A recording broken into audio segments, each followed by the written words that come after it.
You've had 30 years, Arthur. 30, and now you're slowing us down. Slowing you down isn't the same as harming the company. Let's be honest, you're outdated. This place needs energy, not a museum piece. You think I'm furniture? Then replace the patents. Have you ever wondered if the very person you're trying to discard is actually the foundation holding your entire empire together? Have you ever witnessed someone in power mistake kindness for weakness or silver hair for a lack of utility? Welcome to Honor-Bound Tales. Before we dive into today's incredible story of corporate greed and poetic justice, make sure to hit that like button, subscribe to our channel, and comment your location below so we can see just how far our stories travel across the globe. Stick around, the most surprising part happens just a little later, and you'll want to watch until the end because it gets even more unbelievable than you can imagine. The story begins at the headquarters of Aether Dynamics, a multi-billion-dollar aerospace and medical technology firm that had, for 3 decades, been the gold standard of innovation. At the heart of this company was a man named Arthur Penhaligon. At 68 years old, Arthur was a relic to some and a legend to others. He walked with a heavy limp, the result of a laboratory accident 20 years prior that had left his left leg partially paralyzed, and he often used a specialized motorized wheelchair when the pain in his spine became too much to bear. His eyes, though framed by deep wrinkles, sparkled with a mathematical brilliance that younger engineers could only dream of. Arthur wasn't just an employee, he was the primary architect of the company's most successful life-saving technologies. But to the new CEO, Victoria Vance, Arthur was nothing more than a line item that cost too much and moved too slowly. Victoria was 34. Possessed an MBA from a top-tier school, and had a reputation for trimming the fat. She was the definition of a corporate shark: sharp suits, sharper tongue, and a complete lack of empathy for the history of the company she now led. She had been brought in by a board of directors who cared more about quarterly dividends than the people who earned them. From the moment Victoria stepped into the sleek, glass-walled corner office, she had a target on Arthur's back. To her, Arthur's cluttered workshop on the basement level was an eyesore. He didn't use the latest tablets, he drew on a massive old-fashioned drafting table. He didn't speak in synergy or pivoting, he spoke in physics and ethics. Keep watching, the story takes an unexpected turn soon as the tension between the old guard and the new efficiency expert reaches a boiling point. The conflict began on a Tuesday morning during the monthly executive briefing. Arthur had been invited, more out of tradition than necessity, to discuss the progress on the Aegis project, a revolutionary prosthetic limb that could mimic human nerve responses. Victoria sat at the head of the mahogany table, tapping her designer pen against a digital tablet. When Arthur began to explain that the sensory feedback loop needed another 6 months of testing to ensure patient safety, Victoria cut him off mid-sentence. She told him that safety margins were just excuses for being behind schedule, and that the market wouldn't wait for his sentimental perfectionism. She mocked his physical limitations in front of the entire board, suggesting that perhaps his slow pace of work was a reflection of his own physical decline. The room went silent. Arthur didn't argue. He simply looked at her with a calm, pitying expression that seemed to infuriate her even more. "Mr. Penhaligon," Victoria snapped, her voice echoing off the glass walls, "we are a forward-thinking company. We don't have room for people who live in the past. You've been comfortable here for too long, resting on your laurels, while the rest of the world moves at light speed. I think it's time we brought in some fresh blood, people who don't need a ramp to get to their desks." The cruelty of the remark was calculated. She wanted him to quit, to save the company the severance package. But Arthur remained seated, his hands folded over his cane. He told her that innovation wasn't about speed, but about endurance. He warned her that cutting corners on the Aegis project would lead to catastrophic failure. Victoria laughed, a cold, clinical sound. She told him that his input was no longer required and dismissed him like a disobedient child. You won't believe who steps in to defend them, but that comes a bit later in our narrative. Over the next week, Victoria began a systematic campaign to isolate Arthur.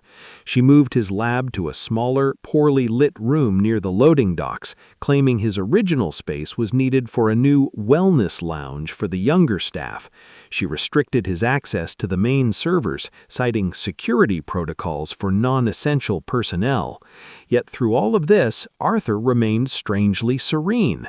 He spent his days packing small boxes, not with company property, but with his personal journals, his hand-drawn schematics, and his collection of vintage slide rules.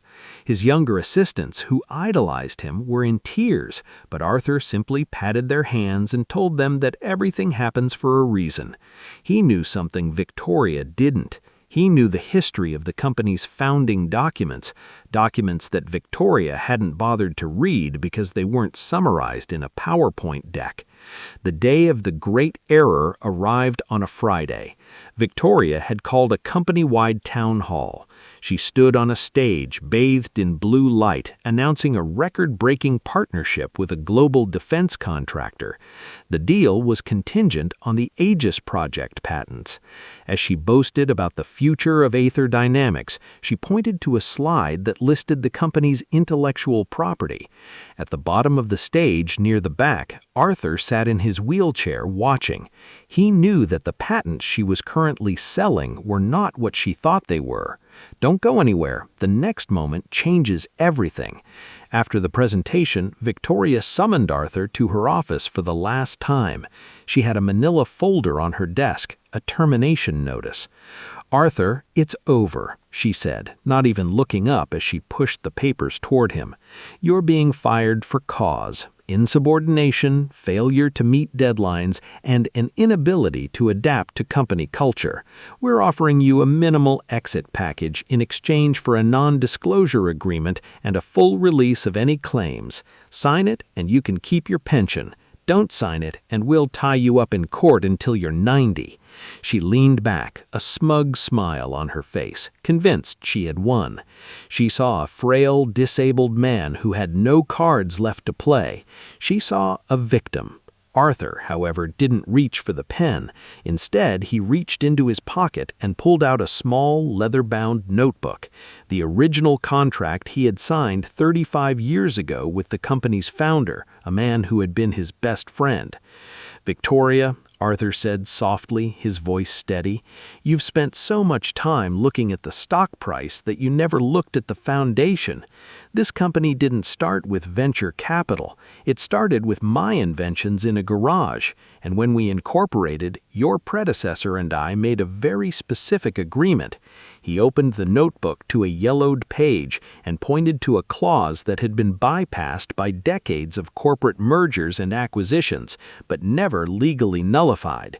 The clause stated that all intellectual property created by Arthur Penhaligon remained his personal property, licensed to the company only as long as he remained a vested employee in good standing. The moment he was fired without just cause, or if the company attempted to sell the patents to a third party without his written consent, the licenses would immediately revoke and ownership would revert entirely to him. Victoria's smile vanished. She snatched the notebook, her eyes darting across the legalese. "This is ancient. It's not valid. Our legal team would have found this," she screamed. Arthur smiled back, a genuine, tired smile. "Your legal team is comprised of 20-somethings who look for digital files. This was never digitized. It's in the physical archives, in the vault you haven't visited once since you took over. And since you just fired me in front of the entire company for failing to meet deadlines that were physically impossible, you've triggered the revocation clause. As of 5 minutes ago, Aether Dynamics owns nothing. Not the Aegis project, not the neural interface, not even the alloy formulas for the shuttle components. The next part completely changes the way this story feels, as the reality of her mistake began to sink into Victoria's mind like a lead weight. The silence in the office was deafening. Victoria's face turned a ghostly shade of white. She realized that the multi-billion-dollar deal she had just announced was now built on air. She had just fired the man who owned the very blood that ran through the company's veins. "You're bluffing," she whispered, though her trembling hand said otherwise. Arthur stood up, leaning heavily on his cane, and began to walk toward the door. "I'm not bluffing, Victoria. I'm retiring, and I'm taking my patents with me. I think I'll start a non-profit. I'll give the Aegis technology to people who actually need it for free, instead of selling it to the highest bidder." He paused at the door, looking back one last time. "You wanted fresh blood, Victoria. Well, now you have a company that is an empty shell. I hope your MBA taught you how to build something from nothing, because that's all you have left." Wait until you see how the HOA, or in this case, the board of directors, reacts. It's shocking. The silence that followed Arthur Penhaligon's exit from Victoria Vance's office wasn't just quiet, it was the sound of a billion-dollar empire beginning to crack from the inside out. Victoria stood frozen, the leather-bound notebook still clutched in her hands, its aged pages feeling like lead. She immediately buzzed her legal department, her voice trembling with a mixture of rage and burgeoning panic. She demanded they look up the original incorporation papers from 1989, shouting that some senile old man was claiming ownership of their entire intellectual property portfolio. For the next 3 hours, the halls of Aether Dynamics were a hive of frantic activity. Junior associates scrambled through physical archives that hadn't been touched in decades, while senior partners at the company's retained law firm stared at digital scans of documents they had previously overlooked.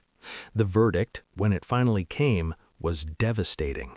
The clause Arthur had pointed out was not only valid, it was ironclad. Because the company had undergone several mergers, the original founders' agreements had been grandfathered into every subsequent contract to avoid a total renegotiation of assets. Victoria's decision to fire Arthur for cause without an exhaustive legal review was, in the words of the lead counsel, the single greatest act of corporate malpractice in the history of the firm.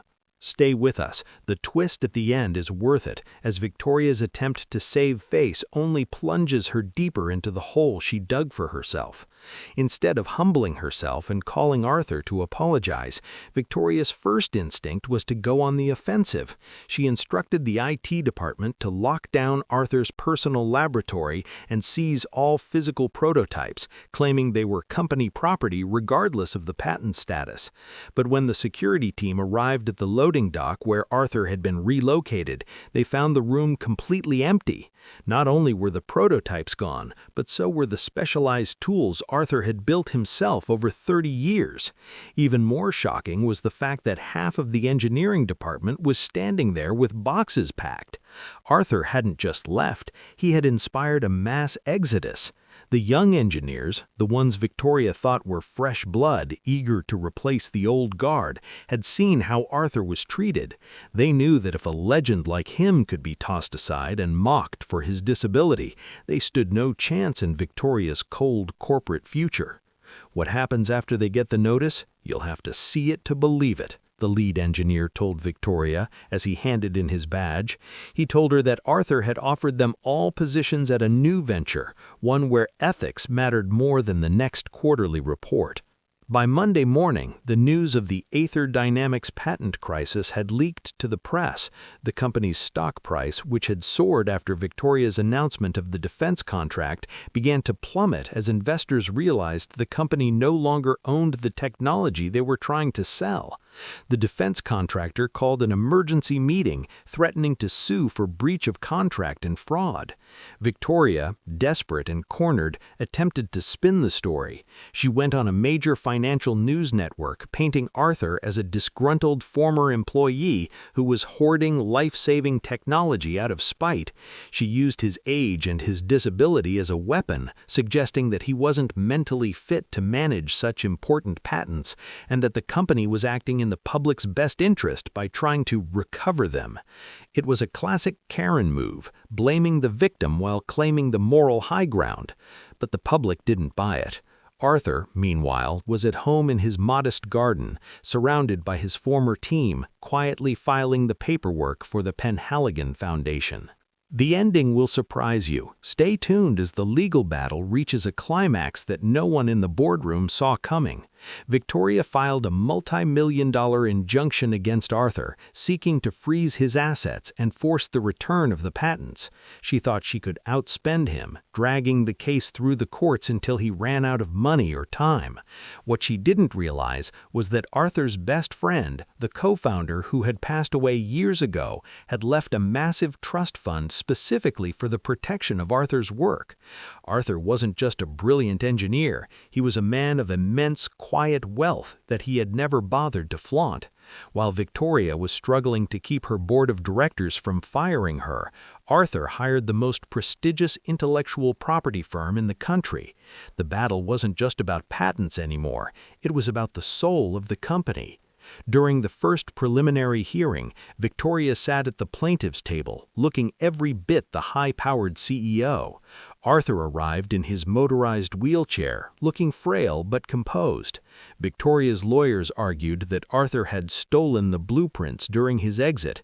Arthur's lawyers simply produced a signed document from the company's original charter, which Victoria had clearly never read, stating that the workshop itself, the physical space in the basement, was technically leased to the company by Arthur for $1 a year. Therefore, everything inside it was his by default. Keep watching. The story takes an unexpected turn soon when the board of directors finally has enough of Victoria's ego. As the stock price hit an all-time low and the defense contract was officially canceled, the board called an emergency session. They didn't invite Victoria. Instead, they sent a private car to Arthur's house. They begged him to come back, offering him the role of chairman and a massive settlement. Arthur listened patiently, then declined. He told them that he had no interest in leading a company that had allowed someone like Victoria to flourish. He did, however, have a counteroffer. He would license the patents back to Aether Dynamics on one condition: the immediate and permanent removal of Victoria Vance and the entire executive team that had stood by and watched her mock his disability. Furthermore, he demanded that the company be restructured as a public benefit corporation, with 30% of all profits going towards making the Aegis prosthetic limbs free for veterans and low-income patients. The board was backed into a corner. They had to choose between losing everything or accepting Arthur's terms. They chose the latter. The scene of Victoria being escorted out of the building by the very security guards she had ordered to harass Arthur was caught on camera and went viral. She had no severance, no patents, and a reputation that was now toxic in the industry. She had tried to fire a man she thought was weak, only to realize he was the only thing giving her position any value. Arthur, meanwhile, was at home in his modest garden, surrounded by his former team, quietly filing the paperwork for the Penhaligon Foundation.